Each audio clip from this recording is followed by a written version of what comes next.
Shalom, patut kita bersyukur pagi hari ini Allah menyediakan waktu yang indah untuk kita kembali bersama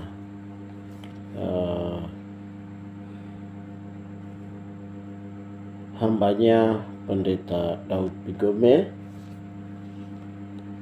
melalui channel ini. Kita akan belajar kebenaran firman Tuhan dari Yakobus pasal 3 ayat 1 sampai dengan ayat yang ke-18. Yakobus pasal 3 menjelaskan, penulis menjelaskan dua bagian penting, yaitu berbicara tentang dosa karena lidah, sedangkan pokok yang kedua adalah hikmat yang dari atas. Dosa karena lidah mulai ayat 1 sampai kepada ayat yang ke-12, dan dari ayat 13 sampai ayat 18 itu berbicara tentang hikmat yang dari atas.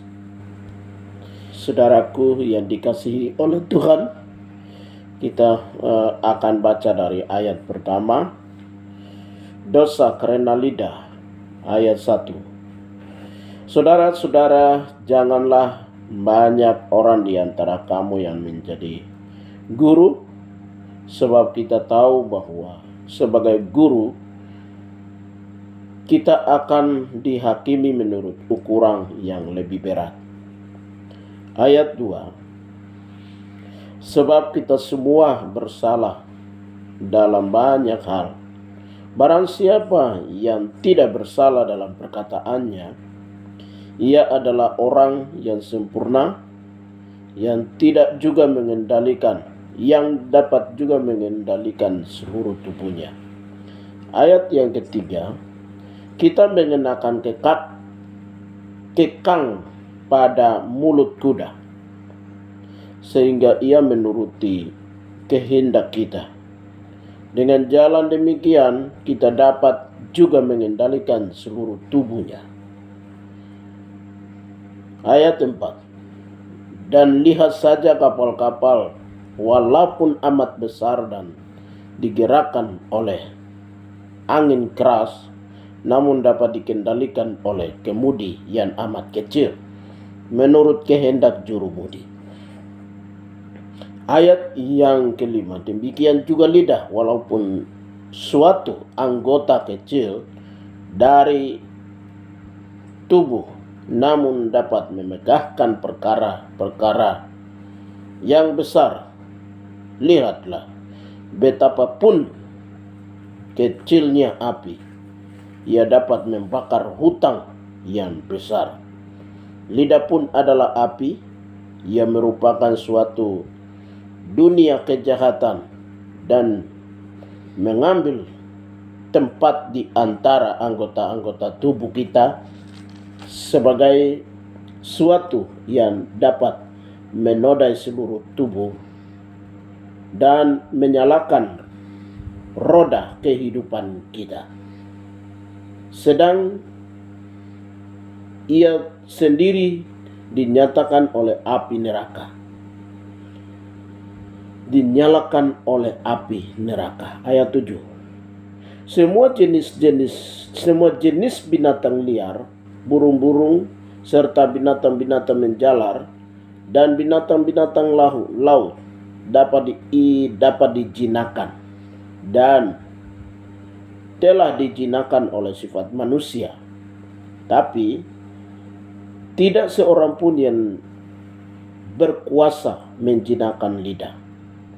Ia adalah sesuatu yang buas, yang tak terkuasai dan penuh racun yang mematikan.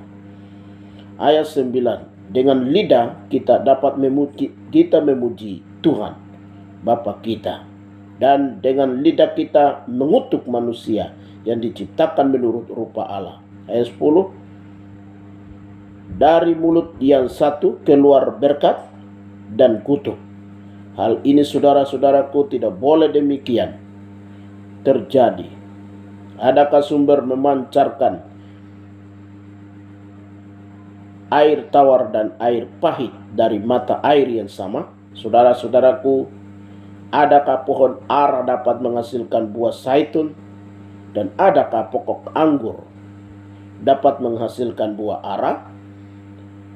Demikian juga mata air asin tidak dapat mengeluarkan air tawar. Ayat yang ke-13 sampai ayat yang ke-18 berbicara tentang hikmat yang dari atas.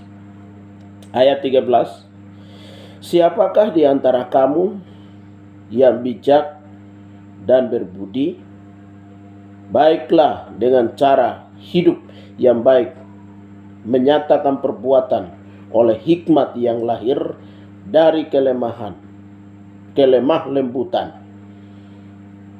Ayat 14, jika kamu menaruh perasaan iri hati dan kamu mementingkan diri sendiri, janganlah kamu memegahkan diri dan janganlah berdusta melawan kebenaran. Ayat 15, itu bukanlah hikmat yang dari atas, tapi dari dunia, dari nafsu manusia, dari setan-setan. Ayat 16, sebab di mana ada iri hati, mementingkan diri sendiri, di situ ada kekacauan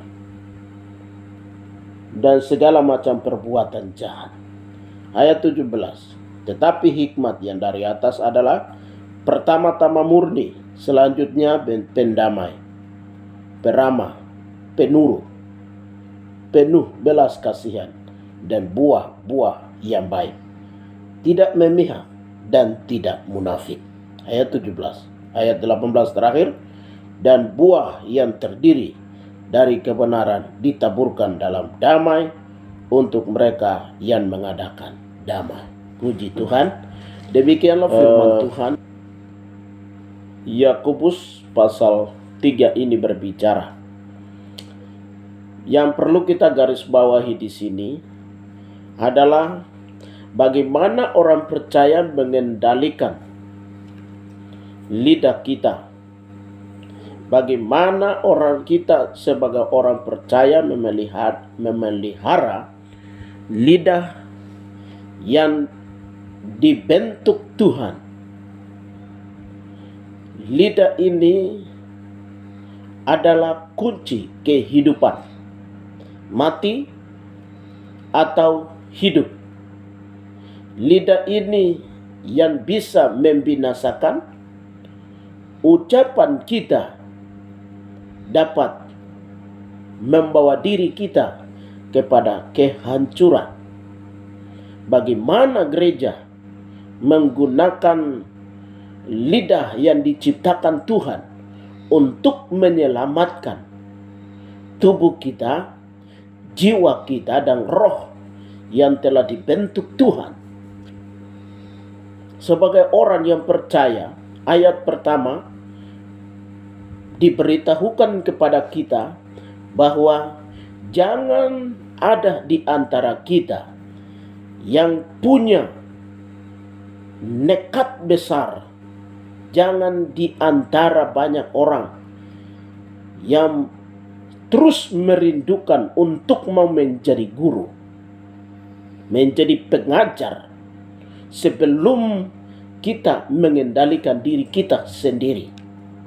Itu sebabnya jagalah di lidah kita. Kenapa? Karena Tuhan menghakimi para guru pengajar, orang-orang tua pemimpin, bahkan juga atasan, orang yang dianggap pintar di tengah dunia ini, yang selalu menasihati orang lain.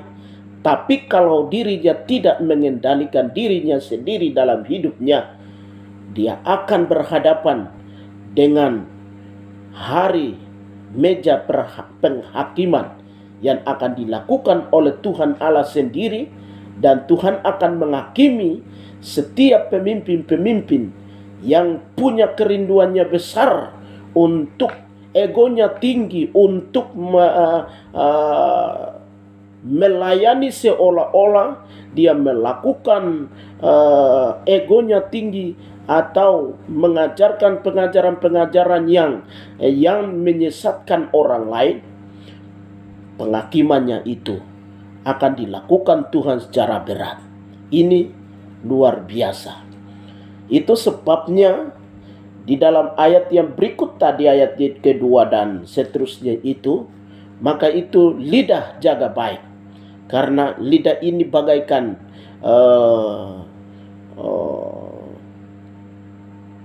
sebuah kekang yang dilakukan untuk kuda agar mengendalikan perjalanan itu, dengan kekang yang dipasangkan orang untuk mengendalikan perjalanan melalui kuda. Lidah juga dapat bagaikan kapal-kapal. Di dalam kapal ada sesuatu yang dapat dikendalikan agar kapal besar dia dapat mengemudi dengan baik dan tiba sampai kepada tujuan. Lidah juga bagaikan api, korek api yang begitu kita pasang dan dia bisa membakar seluruh hutan yang begitu besar. Lidah juga adalah bagaikan binatang buas yang tidak bisa kita menjinakkan. Oleh sebab itu Yakobus berbicara dan memberitahukan kepada kita agar kita menggunakan lidah kita baik dalam perjalanan kehidupan kita. Lidah mempengaruhi setiap orang sehingga orang bisa mati. Orang bisa kendalikan lidah ini, membuat orang menjadi benar, menjadi benar dan menjadi berkat untuk orang lain. Itu sebabnya di dalam ayat 13 sampai pada ayat yang ke-18 berbicara perlu hikmat yang berasal dari Tuhan. Hikmat bisa menyempurnakan setiap orang dan dia bisa mengendalikan kehidupan kedagingan dunia ini, dan dia bisa mengantar. Hikmat itu dapat mengantar setiap pribadi orang menuju kepada Bapa di surga. Demikianlah firman Tuhan yang berbicara dan memberitahukan kepada kita menjadi berkat untuk kita sekalian, baik kita sebagai hamba-hamba Tuhan, sebagai pendeta, sebagai penginjil, sebagai guru-guru dan pengasuh-pengasuh sekolah minggu, pengasuh-pengasuh anak-anak didik di dalam gereja, bahkan juga pemimpin-pemimpin sebagai kepala keluarga, bapa dan mama, dan juga sebagai guru-guru di sekolah, dosen,